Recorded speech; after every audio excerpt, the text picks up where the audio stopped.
आज आपण बघणार आहे मूलभूत हक्क. ठीक आहे, फंडामेंटल राईट्स. फंडामेंटल राईट्स मध्ये पहिला आहे समानतेचा हक्क, समानता, इक्वॅलिटी. बर, आणि हा येतात अंडर आर्टिकल 14 to 18. आर्टिकल 14 ते 18 मध्ये येतात समानतेचा हक्क, इक्वॅलिटी बिफोर लॉ. बर, आता पहिला आहे कलम 14, कायद्यापुढे समानता, इक्वॅलिटी बिफोर लॉ. कायद्यासमोर धर्म, वंश, जात, गरीब, श्रीमंत असा भेदभाव केला जाणार नाही. आर्टिकल 14 काय म्हणतोय तर कायद्यासमोर या कोणत्या बेसिसवर भेदभाव केला जाणार नाही.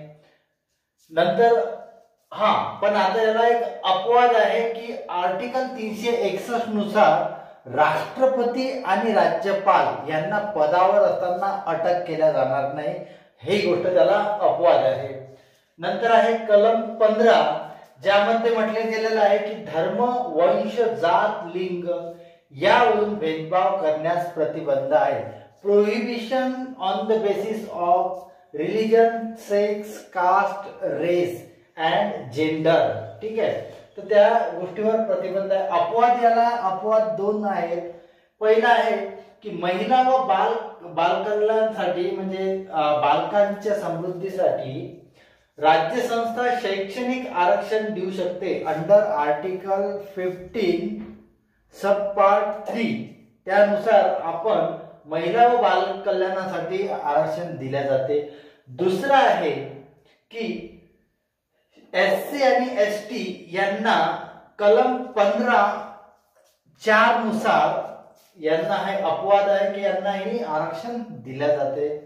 त्यानंतर आहे कलम 16, सार्वजनिक सेवेमध्ये रोजगारीमध्ये समान संधी. ठीक आहे, सर्वांना सार्वजनिक सेवा जे आहे गव्हर्नमेंट PSUs यांना इक्वल अपॉर्च्युनिटी फॉर ऑल. कलम 17 आहे आर्टिकल 17, अस्पृश्यता नाहीसी किंवा नष्ट करणे. ठीक आहे, अनटचेबिलिटी, प्रोहिबिशन टू अनटचेबिलिटी, अस्पृश्यता नाहीसी करणे. कलम 18 आहे किताब किंवा लोकांनी दिलेल्या पदव्या नष्ट करणे. पूर्वी होत्या पदव्या होत्या जसे की रायबहादूर, राव बहादूर, नवाब, महाराज, या सगळ्या प्रकारच्या पदव्या आर्टिकल 18 नुसार